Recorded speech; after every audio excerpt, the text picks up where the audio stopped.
Fala pessoal, tudo bem? Professor Felipe Carmelo por aqui e nós estamos iniciando mais um vídeo no canal. E hoje eu trago aqui para vocês uma aula acerca de um período fundamental da história da humanidade, que é sobre o período napoleônico ou a Era Napoleônica. Período este que vai de 1799, a partir do golpe do 18 Brumário, até 1815, quando Napoleão sofre sua derrota final pós-Batalha de Waterloo e é exilado pela segunda vez, agora na ilha de Santa Helena.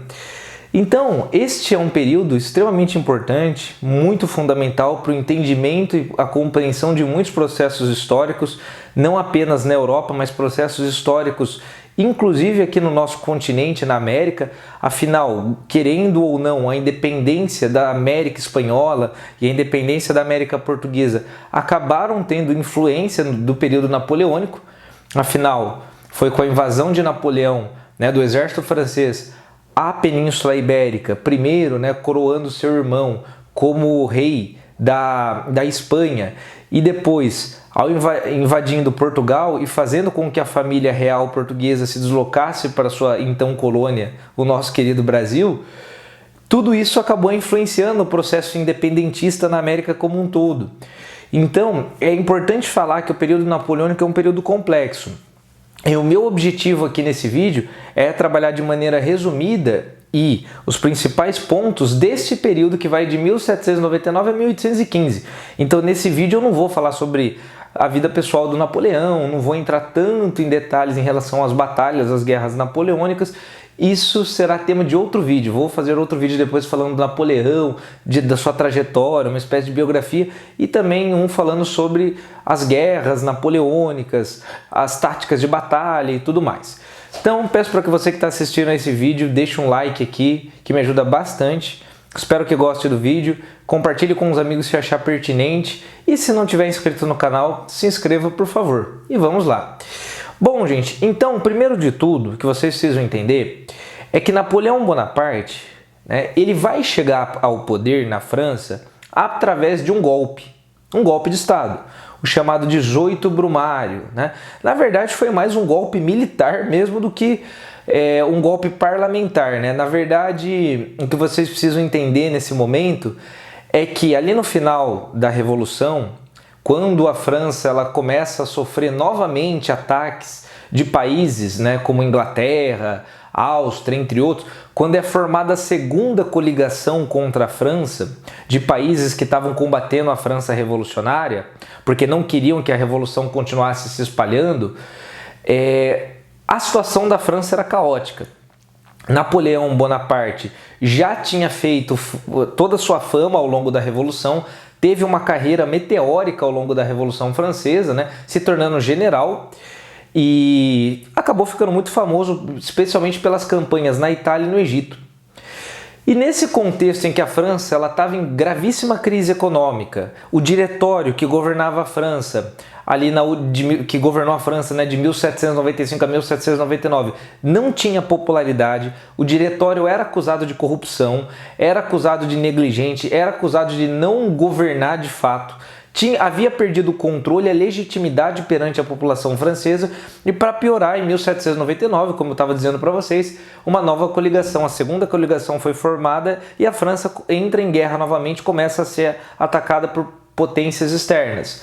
Bom, diante de todo esse cenário, Napoleão retorna a Paris, porque estava na sua campanha no Egito, retorna a Paris de maneira oportunista, é claro, e vai começar a se colocar cada vez mais como aquele que poderia salvar a França, até que todo um golpe começa a ser articulado para o Napoleão assumir o poder. Durante essa tentativa de golpe, as coisas não saem como Napoleão tinha planejado, e acaba que no dia 18 do mês das brumas, no calendário revolucionário francês, que seria o equivalente aqui no nosso calendário gregoriano ao dia 9 de novembro de 1799, Napoleão, com o uso das forças militares, acaba dissolvendo o governo e dando início a um novo sistema de governo na França, dissolvendo o diretório e iniciando o consulado, no qual Napoleão e outros dois cônsules, ou seja, um triunvirato de cônsules, fazendo uma referência ali à antiguidade romana, né? Na época do triunvirato, na passagem também da República para o Império, Napoleão e outros 2 cônsules, primeiro de maneira provisória, e depois esses 2 cônsules ao lado de Napoleão, que foram colocados de maneira provisória, são substituídos por outros 2, passam a governar a França. Na prática, gente, na prática mesmo, era o Napoleão que estava no controle. Tá? Uma nova Constituição foi feita para a França, a 4ª Constituição desde o início da Revolução, né? A Constituição de 1799. Napoleão foi colocado como primeiro cônsul, né? Tinha os outros 2, mas ele era o primeiro, ou seja, a palavra final era sempre dele. Os outros 2 eram meramente consultivos, quem tomava as decisões era Napoleão. Então, o que acontece é que a Constituição de 1799 ela centraliza o poder na figura de Napoleão Bonaparte. E Napoleão ele começa a botar ordem na situação francesa. Uma das primeiras coisas que o Napoleão buscou foi apaziguar internamente a França. Afinal, as facções jacobinos, girondinos, né, se degladiavam há anos. Então, o que o Napoleão ele decidiu fazer? Ele tentou estabelecer a paz e, obviamente, ele tentou estabilizar a economia francesa. E deu certo.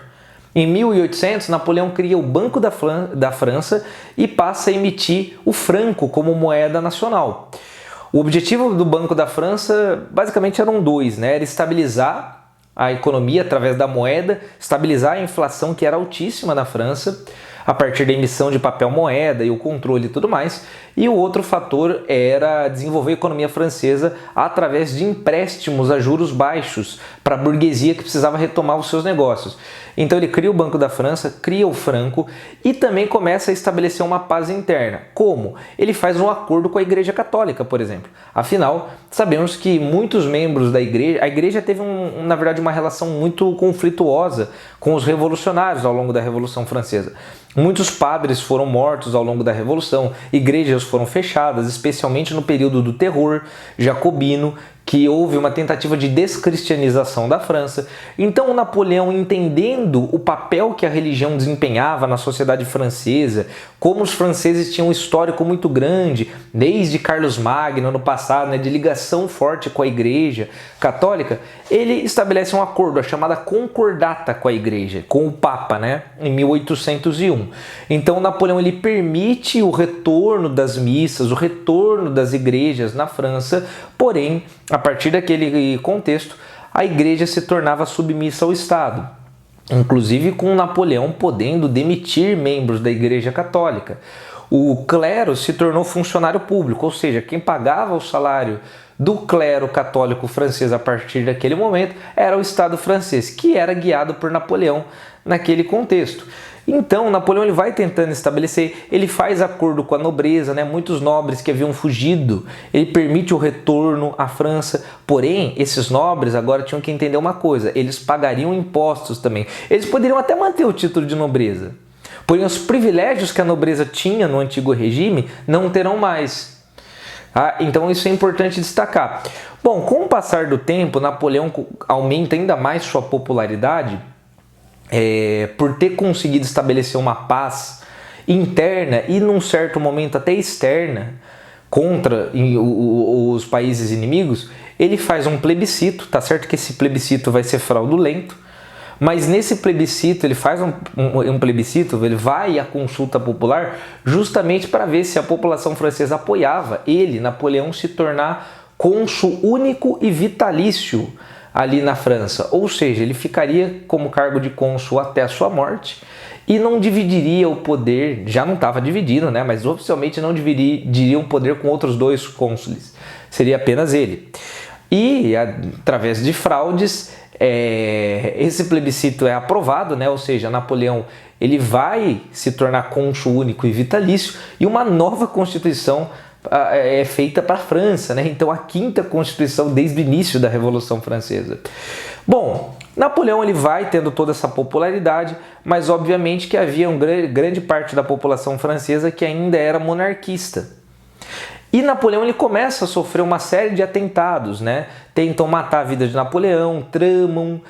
E aí o Napoleão ele começou a entender uma coisa, né? E aí está um dos fatos mais curiosos da era napoleônica. Napoleão ele começou a perceber o seguinte, que se matassem ele, ou atentassem contra a vida dele, para colocar um rei no poder, para colocar o Luís XVIII, para restaurar a dinastia dos Bourbon, que eram o que muitos gostariam ali na França, ele pensou da seguinte maneira: bom, se eu me tornar rei, se eu me tornar imperador da França, ou seja, se eu me tornar um monarca, se alguém me matar ou pensar em me matar, quem vai assumir no lugar vai ser o meu filho, meu descendente. Então essas pessoas não vai ter muito sentido eles tentarem me matar se quem assumirá não será um Bourbon, e sim alguém da minha família. Então Napoleão começou a pensar nessa possibilidade dele se colocar como monarca na França para salvar a República. Olha que coisa interessante. Napoleão vai dizer isso. É preciso uma dinastia para poder salvar os valores republicanos, parecendo com o que os imperadores lá da Roma Antiga fizeram. Aliás, gente, Napoleão era um grande admirador e leitor das histórias dos imperadores da Roma Antiga, de Júlio César, né? E de outros, de grandes generais. Então, assim, isso não vai ser realizado à toa. Porque, como eu disse para vocês, se muitos queriam tirar o Napoleão para colocar o Bourbon de volta, a dinastia Bourbon, após a morte de Napoleão, se ele fosse um monarca, quem subiria ao poder seria alguém da família dele, não um Bourbon mais. E os Bourbon teriam essa função de serem os salvadores da República. Resumindo, né? Após tudo isso, Napoleão vai começar a pensar nessa possibilidade. E é importante destacar que no ano de 1804, Napoleão ele se torna uma figura ainda mais popular justamente porque ele tinha criado o famoso Código Civil, o Código Civil Napoleônico, né, que é usado na França e em outros países do mundo até hoje, para vocês terem uma ideia.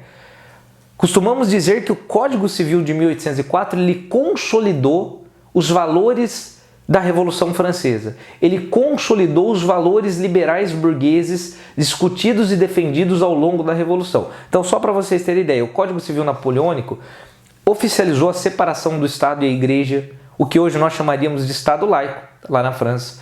Trouxe a ideia de igualdade jurídica, igualdade perante a lei entre todos os cidadãos franceses, garantiu o direito à propriedade privada. É um Código Civil que insufla muito nacionalismo também, trazendo essa ideia de que todos são iguais, os cidadãos franceses, todos fazem parte da mesma pátria. Aliás, a Revolução Francesa ela vai incentivar muito o sentimento nacionalista. Tá? Trouxe a ideia da tripartição dos poderes para a França, legislativo, executivo, judiciário. Proibiu greves e sindicatos, e aí está uma coisa interessante da gente pensar. Napoleão, ele está governando especialmente para setores da burguesia francesa. Isso fica muito bem claro quando ele garante o direito à propriedade ao mesmo tempo que ele proíbe greve e proíbe sindicato. E Napoleão restaura a escravidão nas colônias francesas, especialmente no Haiti. Tenta, né, pelo menos. Aí tá certo que o Haiti vai fazer sua independência. Então a gente percebe ali que o Napoleão ele teve apoio de setores da alta burguesia para chegar ao poder, que queriam ver os seus negócios também sendo desenvolvidos e a Revolução não permitia isso. Então Napoleão ele consolida os valores burgueses na França a partir do Código Civil Napoleônico. Bom, mediante a tudo isso, Napoleão também cria uma rede de liceus. Ele traz a ideia, né, do que hoje nós chamaríamos de meritocracia. Esse termo não existia, mas como assim, né? A partir daquele instante, quem assumiria os cargos no Estado não seriam mais nobres como eram antes, não seria mais o privilégio a partir do nascimento, e sim a partir do seu resultado escolar, a partir do seu resultado nos estudos. Tá? Então é interessante pensar isso, né? Mesmo a partir do momento que Napoleão se torna imperador, quem cerca ele não são os nobres como no antigo regime, não é a igreja que legitima o poder de Napoleão, né? Então, mesmo no momento que ele se torna imperador, ele é um imperador, como ele mesmo dizia, com valores republicanos, um imperador para salvar a república. Tá? Então, com toda essa popularidade, Napoleão faz outro plebiscito, mais uma vez fraudulento, perguntando para o povo francês se o povo queria que ele se tornasse imperador, justamente para ter a justificativa era justamente essa, né? Para ele salvar a república, para ele ter poder de salvar a república e colocar a sua dinastia a serviço da França para evitar que um golpe coloque os Bourbon ou retorne ao antigo regime novamente.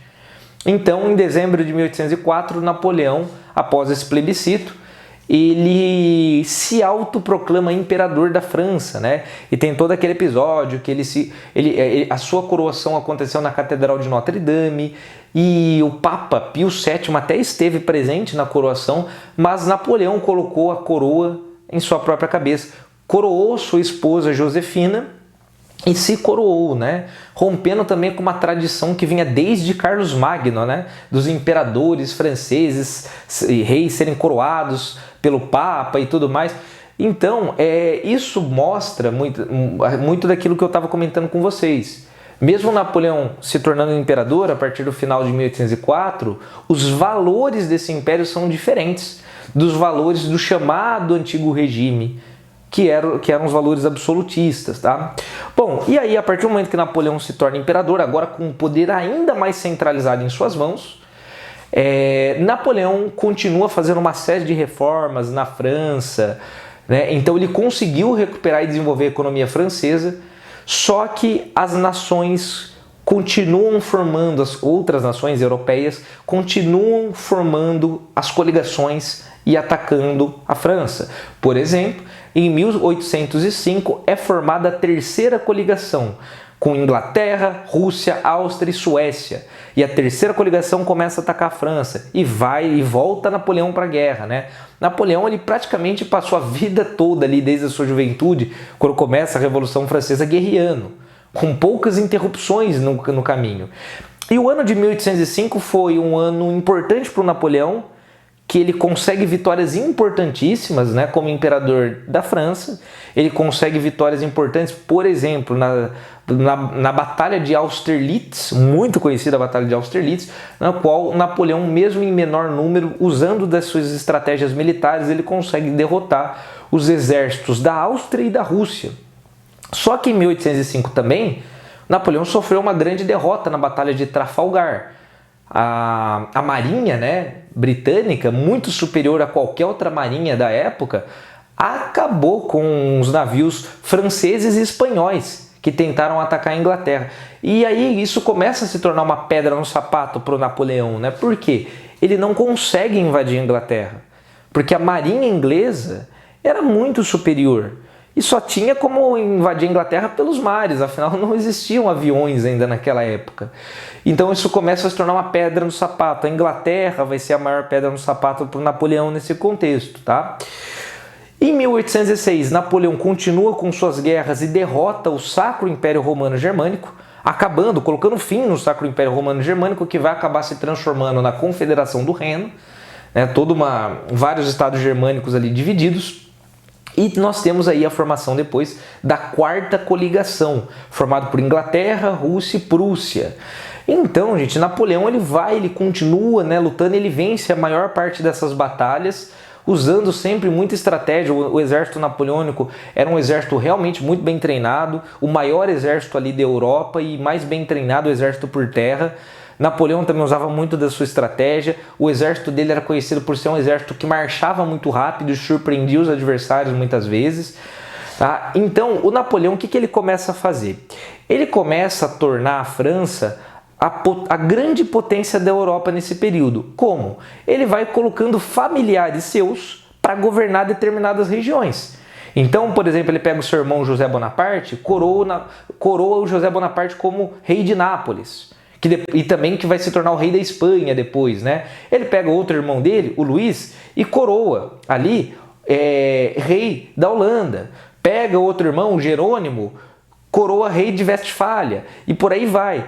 Pega suas irmãs também, a Elisa, a Carolina, a Pauline, suas irmãs, e colocam elas para reinar em territórios ali na atual Itália.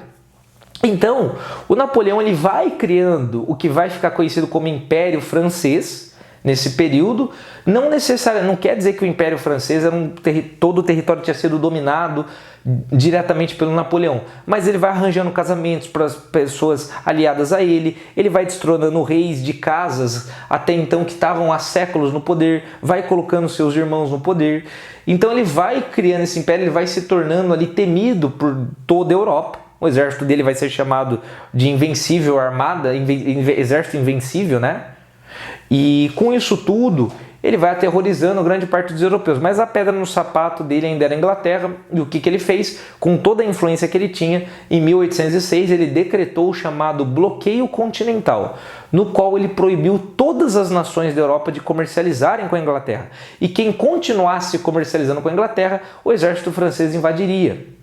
Então, ele, nesse tom de ameaça, ele justamente tenta acabar com a Inglaterra, quebrar a Inglaterra economicamente falando, já que ele não conseguia invadir a Inglaterra.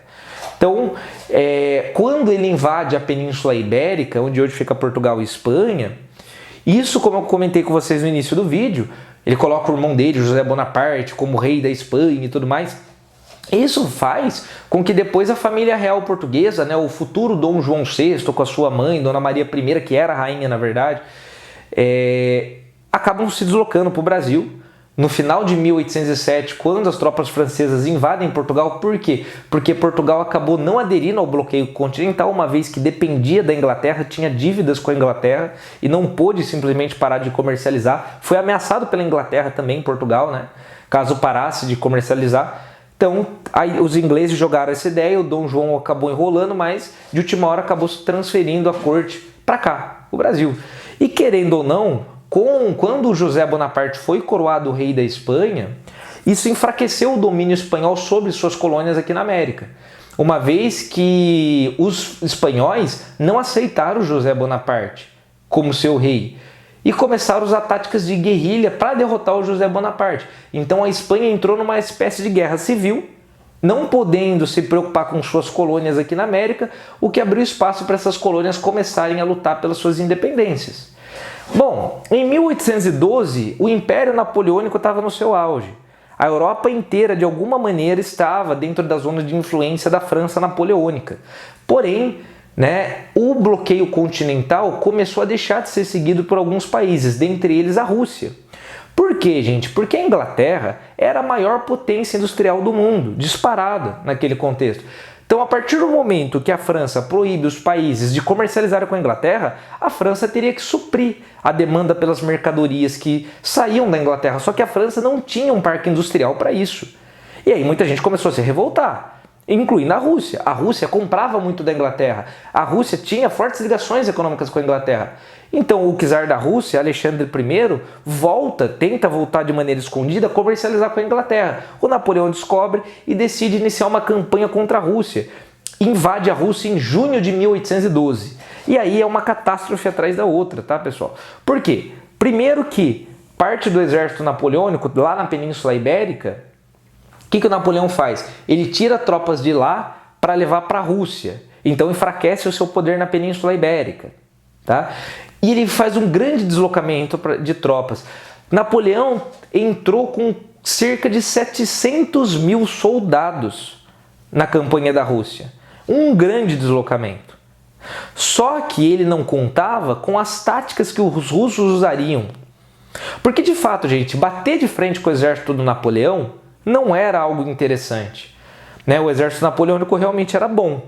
Tá? Realmente era muito bom. Então qual foi a tática usada pelo general russo que comandava as tropas contra Napoleão? A tática foi a seguinte, a tática da terra arrasada.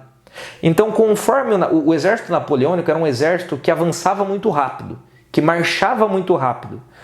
E marchava muito rápido, chegava no território inimigo, derrotava o inimigo e saqueava tudo que havia pelo caminho. Comida, todo tipo de mantimentos, roupas, tudo que vocês podem imaginar. E aí partia para a próxima. Então qual foi a tática do general russo? Ao invés da gente bater de frente com o exército napoleônico, vamos destruir tudo pelo caminho e recuar. A tática da terra arrasada. Então, conforme Napoleão e seu exército chegavam nas cidades russas, não encontravam nada. A cidade estava queimada, destruída, os animais tinham sido mortos, as plantações destruídas, água envenenada. Então, aí partiam para a próxima. Mesma coisa, completamente destruído. Então eles foram marchando e olha o tamanho do Império Russo. Se a Rússia já é grande hoje, o Império Russo era ainda maior. Então o exército napoleônico vai avançando naquele território imenso, só que vai se esgotando, porque não encontra recursos no caminho. Quando eles entram em Moscou, a capital russa, eles entram em Moscou, a mesma situação. A cidade estava abandonada. E para piorar, os russos tinham ateado fogo na própria capital. Grande parte das casas de Moscou naquela época eram de madeira. Então o incêndio pegava muito, se espalhava muito rápido. Os russos deixaram várias armadilhas, implantaram bombas em locais de Moscou. A cidade se incendiou completamente.